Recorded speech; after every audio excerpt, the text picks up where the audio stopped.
तू और सुमन भारती स्कूल के पास आ जाना, मैं वही तुम दोनों को लेने आऊँगा। कहते हुए मैंने अपना फ़ोन कट किया। दरअसल आज मेरे कॉलेज के दोस्त सुमन और राजन घर आ रहे हैं पहली बार।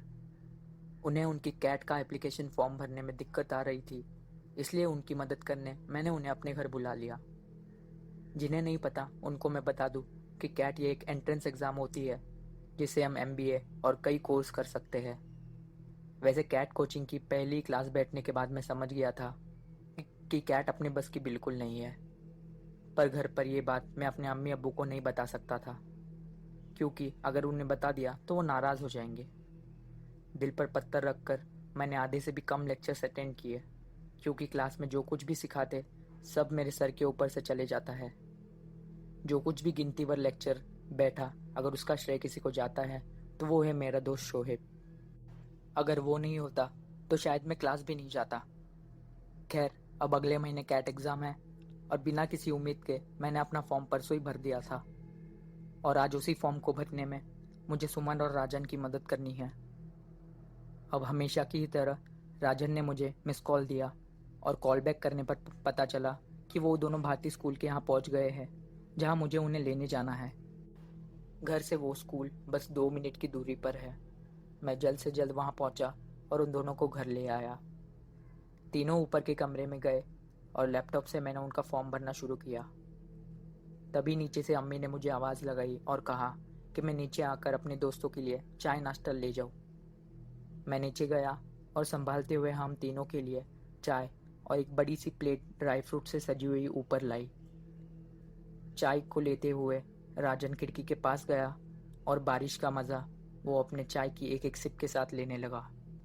तभी राजन की नज़र सामने वाले घर की तरफ गई और उसने मुझसे कहा, इमरान ज़रा यहाँ आना 1 मिनट। उनका फॉर्म भरने का काम आधा छोड़ते हुए मैं उठा और राजन के पास गया। ये सामने वाले घर का दूसरा माला इतना अजीब क्यों है?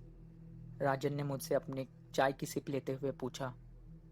मैंने उसे जवाब देते हुए कहा कि उस घर के दूसरे माले पर हमें जो एक बड़ा सा कमरा दिख रहा है, उसकी ऊंचाई इतनी छोटी है कि वहां उस कमरे में कोई खड़ा नहीं हो सकता। उस घर के निचले और तीसरे माले पर जो कमरे हैं वो नॉर्मल है, पर दूसरे माले पर जो कमरा है उसकी हाइट काफ़ी छोटी है।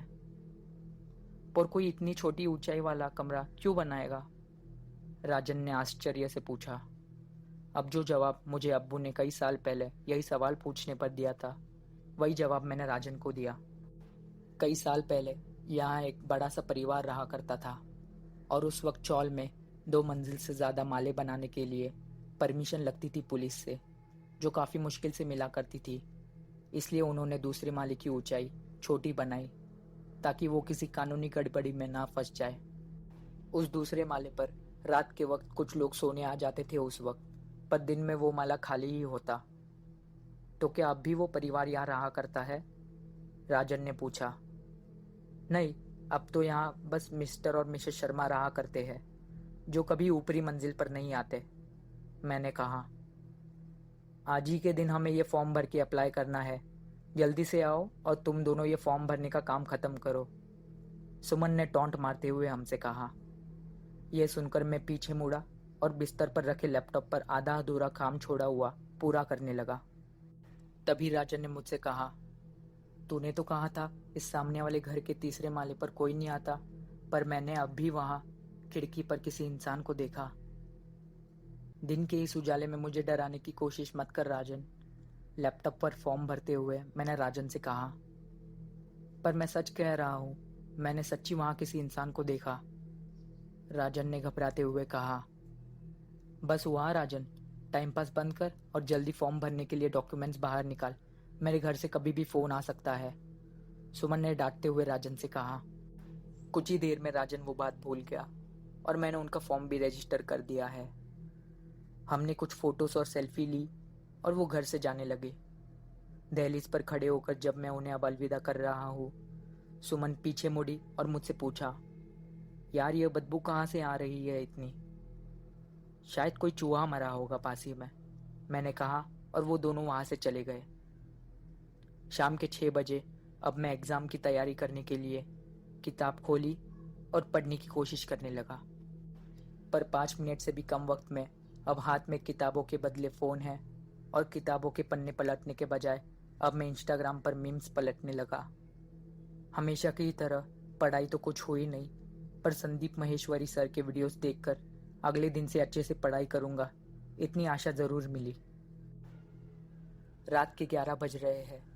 खाना खाकर मैं और मेरा छोटा भाई ऊपरी माले के कमरे में सोने आए। भाई ने गद्दा नीचे ज़मीन पर बिस्तर के बाजू में बिछाया और उसे जल्दी नींद आ गई। मैं अकेले ही बिस्तर पर सो गया।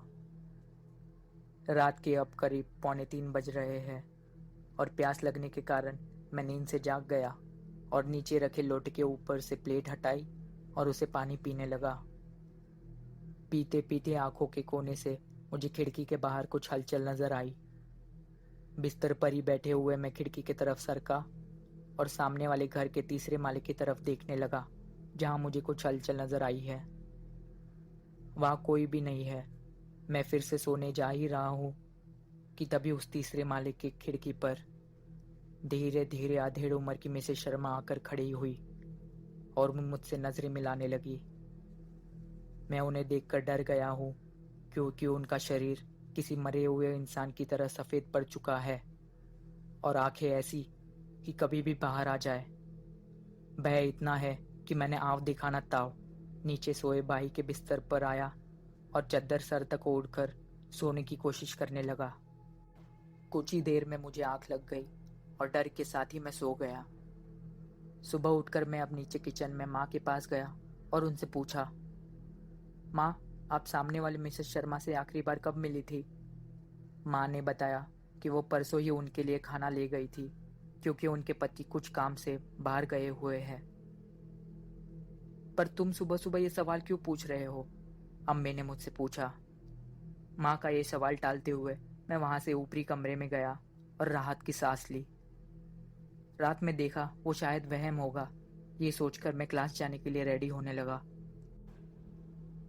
दोपहर के 3 बजे अब बाइक पे मैं स्टेशन से अपने घर की तरफ जा रहा हूँ। छोटे भाई को पढ़ाई के कारण दूसरे शहर जाना पड़ा, इसलिए उसे छोड़ने में स्टेशन तक गया था। रात हो गई और खाना खाकर मैं ऊपर अपने कमरे में आया। भाई के दूसरे शहर जाने से आज इस शांति से भरे कमरे में मुझे अकेले ही सोना है। बिस्तर पर लेटे हुए मैं खिड़की से सामने वाले घर के तीसरे माले की खिड़की को देखने लगा, जिससे मुझे कल रात की घटना याद आई। हंसते हुए ही मैंने खुद से मजाक में कहा, सो जा इमरान, वरना मिसेस शर्मा आ जाएगी डराने। जल्दी मुझे नींद आ गई। आज फिर 2:45 बजे के करीब मेरी आंख खुल गई है, पर आज नींद से जागने का कारण प्यास नहीं, बल्कि एक डरावना सपना है। भले ही मुझे उस सामने वाले खिड़की के ओर देखने डर लग रहा है, पर मन कह रहा है कि बस वहां देख लूं। मैंने धीरे धीरे अपनी नजर ऊपर तीसरे माले की ओर घुमाई तो वहां कोई नहीं है। मैं चैन की सांस लेने जा ही रहा हूं कि मुझे कुछ ऐसा नजारा दिख रहा है जिससे मेरे शरीर में सैकड़ों चींटियां भाग रही हो, ऐसा लगा। क्योंकि सामने दूसरे माले पर मिसेस शर्मा अपने घुटनों और हाथों के बल पर कमरे के एक कोने से दूसरे कोने में चल रही है। आज भी उनका शरीर किसी मुर्दी की तरह सफेद पड़ चुका हुआ लग रहा है। मैंने अपनी आंखें डर के मारे बंद कर ली। पैरों के पास रखी चद्दर ऊपर खींचने जा ही रहा हूं कि किसी ने मेरे हाथों को स्पर्श किया। मैंने सामने पैरों की तरफ देखा तो वहां बेड के ठीक सामने मिसेस शर्मा घुटनों पर बैठे मेरी तरफ देखते हुए मुस्कुरा रही है। मैं जोर से चीखा और तेजी से सीढ़ियों से उतरते हुए नीचे कमरे में आकर जमीन पर ही लेट गया, जहां मेरे परिवार के अन्य सदस्य सोए हैं। सुबह के 9 बजे अब मैं उठा और सबसे पहले अम्मी के पास गया और कल रात की घटना के बारे में उन्हें बताने जा ही रहा हूँ कि उससे पहले अम्मी ने मुझसे कहा, इमरान, वो सामने वाली मिसेस शर्मा है ना, उनका देहांत हो गया है। ये सुनकर जैसे मेरे पैरों के नीचे से जमीन ही खिसक गई। उन्होंने और बताया कि आज सुबह जब कुछ लोगों को उनके घर से कुछ सड़ने की बदबू आने लगी और जब वो अंदर गए तो सोफे पर मिसेस शर्मा की लाश पड़ी हुई थी। लोगों ने तुरंत ही मिस्टर शर्मा को फोन लगाया और उन्हें सारी बात बताई। ये सुनकर मेरी आंखें फटी की फटी रह गई और बिना पल के झपकाए मैं शौक में सोफे पर ही बैठ गया। तभी मेरे फोन का मैसेज टोन बजने लगा। व्हाट्सएप खोलकर देखा तो सुमन ने यहाँ घर पे ली हुई कल की कुछ हम तीनों की फोटोज है। एक के बाद एक फोटोज देख ही रहा हूँ कि अब मेरा दिल तेजी से धड़कने लगा, क्योंकि एक फोटो जो सुमन ने मेरी और राजन की साथ में खिड़की के पास ली है, उसमें मिसेस शर्मा भी पीछे खड़ी हुई मुस्कुरा रही है।